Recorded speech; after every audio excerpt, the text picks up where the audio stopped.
Hello everyone. आज हम बात करेंगे लिमिटेड लिएबिलिटी पार्टनरशिप की। तो वीडियो स्टार्ट करने से पहले अगर आपको मेरी वीडियो पसंद आती है तो प्लीज़ मेरे चैनल को सब्सक्राइब ज़रूर करिएगा और मेरा चैनल वीडियो को लाइक ज़रूर कीजिएगा। अब स्टार्ट करते हैं वीडियो। पहले हम बात करते हैं मीनिंग की। Limited liability partnership allows for a partnership structure. अब यहाँ पे क्या है, ये एक पार्टनरशिप ही है, जैसे कि हमने पार्टनरशिप के बारे में पढ़ाई है, जहाँ पे दो मेंबर्स होते हैं, एक दूसरे के पार्टनर्स होते हैं, दोनों साथ मिलके बिजनेस स्टार्ट करते हैं। अब यहाँ पे क्या है, लिमिटेड लिएबिलिटी पार्टनरशिप। तो जैसे इसमें आपको एक्सप्लेन करते हैं वैसे से आपका इसका मीनिंग भी समझ में आएगा। Each partners liabilities are limited to the amount they put into the business. अब यहाँ पे क्या है कि जो पार्टनर्स ने जितना इन्वेस्टमेंट किया है वो बस उतने के लिए ही लायबल है, उससे ज़्यादा नहीं। अगर कंपनी को कोई लॉस हो जाता है then partners are not responsible. So उन्होंने जितना इन्वेस्टमेंट किया they are liable for only that much. So limited liability का क्या मतलब होगा, that if the partnership fails then creditors can not go after a partners personal assets और income.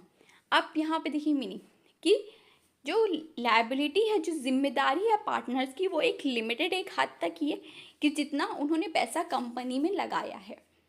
अब अगर वो पैसा डूब जाता है, कुछ कंपनी बंद, तो जो क्रेडिटर्स है वो पार्टनर्स के पास नहीं जा सकते कि वो अपनी पर्सनल एसेट से या अपनी पर्सनल इनकम से उनको पैसे दे। नहीं, उन्होंने जितना पैसा लगाया बस वो उतने के लिए ही जिम्मेदार हैं। LLPs are common in professional business. ये कहाँ पे कॉमन है बेसिकली, जैसे लॉ फॉर्म्स हो गए, अकाउंटिंग फॉर्म्स हो गई, medical practices, wealth management company. यहाँ पे बेसिकली ये लिमिटेड लायबिलिटी पार्टनरशिप चलती है। अब नॉर्मल पार्टनरशिप में क्या होता है नॉर्मल पार्टनरशिप में कि दो पार्टनर्स मिले, उन्होंने डिसाइड किया कि हाँ हम अपना बिजनेस में 50-50% का शेयर लगा, दोनों ने सपोज 50-50 लाख रुपीज़ इन्वेस्ट कर दिया। अब अगर नॉर्मल पार्टनरशिप सपोज बंद हो गई, कंपनी जो उनका पार्टनरशिप था किसी वजह से वो क्लोज हो गई, अब कुछ क्रेडिटर्स हैं तो वो क्या कहेंगे, तो जो पार्टनर्स हैं उनसे कहेंगे कि आप हमें कहीं से भी पैसे दीजिए। अब वो पार्टनर्स क्या करेंगे, अपनी एसेट को सेल करेंगे, फिर उनको पैसे देंगे। पर यहाँ पे ऐसा नहीं होता है, यहाँ पे ऐसे पार्टनर्स जिम्मेदार नहीं है उस चीज़ के। LLP is an alternative corporate business firm that gives the benefit of limited liability of a company and the flexibility of partnership। हम ये कह सकते हैं ये बेसिकली मिक्सचर है पार्टनरशिप का और कंपनी का। कंपनी में क्या होता है, लिमिटेड लायबिलिटी होती है कि जो मेंबर्स होते हैं उनकी बस उतनी जिम्मेदारी थी जितना उन्होंने पैसा लगाया, उससे ज़्यादा नहीं होती।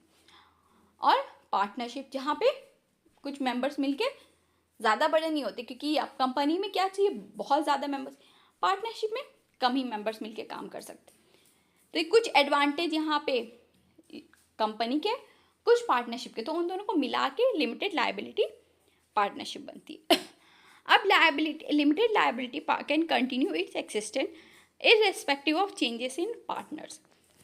अब कोई 3 पर्सन काम कर रहे हैं या 2 पर्सन साथ में काम कर रहे हैं पार्टनर, लिमिटेड लायबिलिटी पार्ट, एक पार्टनर की डेथ हो जाती है तब भी वो कंपनी चलती रहेगी। ऐसा नहीं होगा कि वो कंपनी बंद हो जाए, उसकी जगह कोई और पार्टनर ज्वाइन कर ले।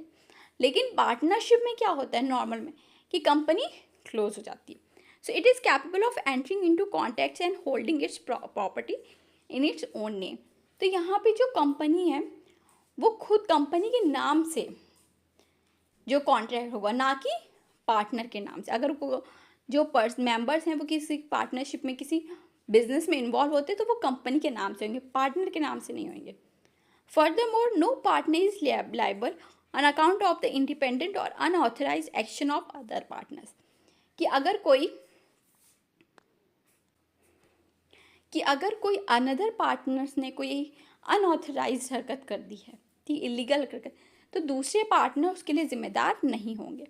Thus, individual partners are shielded from joint liability created by another partner। तो वो उसके लिए जिम्मेदार नहीं होंगे, वो पार्टनर खुद जिम्मेदार होगा, दूसरे पार्टनर्स पे उसका असर नहीं होगा। Since LLP contains elements of both corporate structure as well as partnership form structure.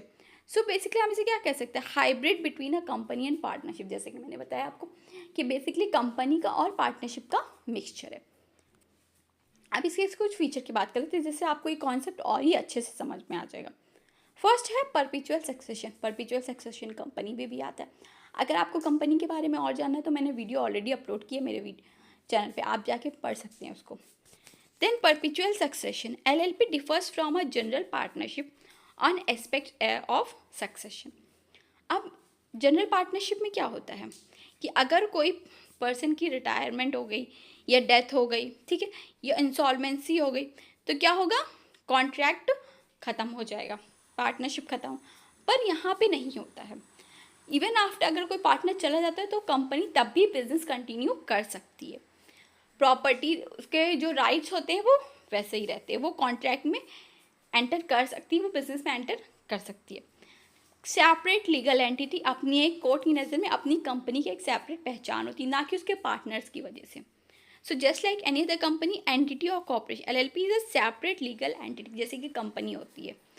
So LLP is entirely liable for its assets. Partner involved in it hold limited liability when it comes to their distribution in the LLP.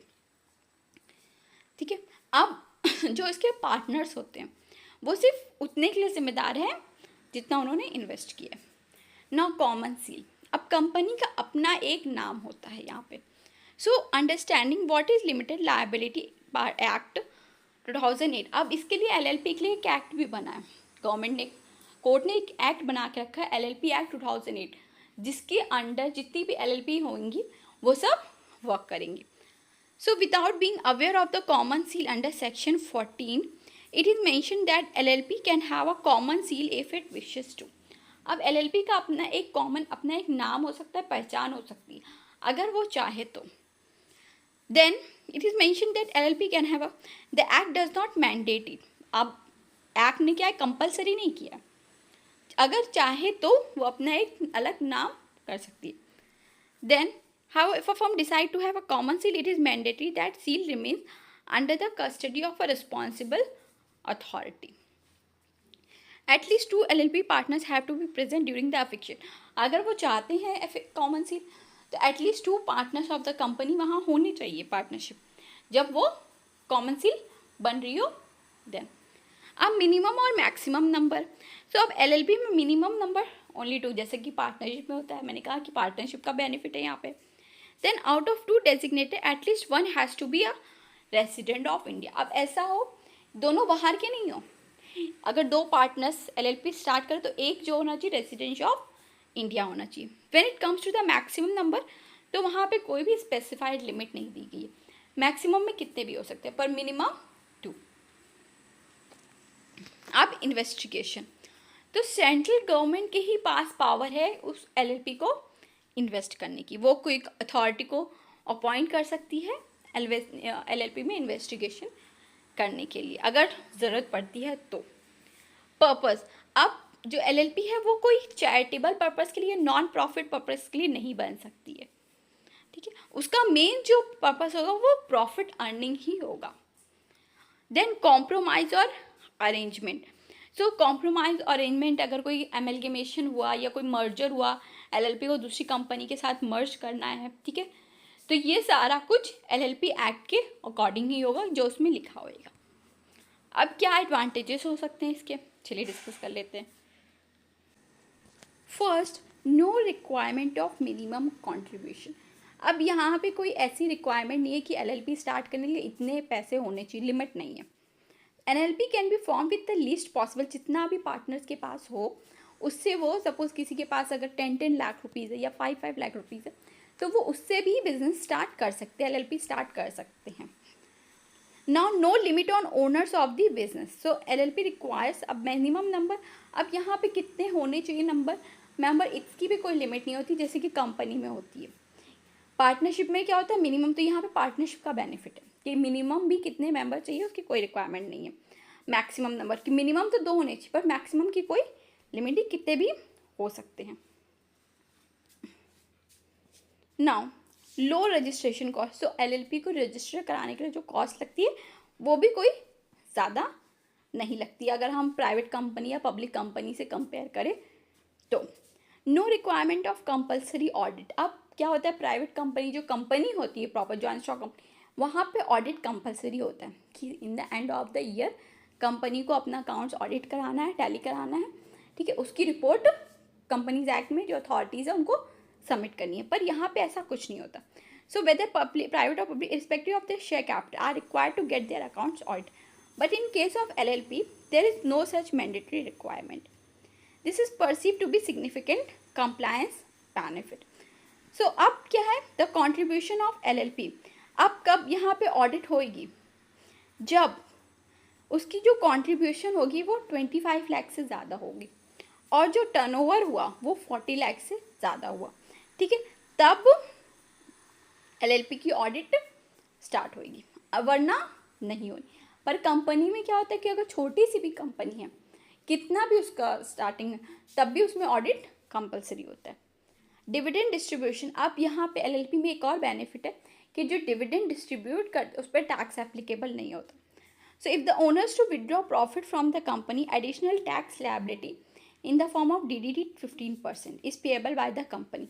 Company में होता है कि जो भी वो dividend distribute करे उसमें 15% का टैक्स होता है, पर LLP में ऐसा कुछ भी नहीं होता है।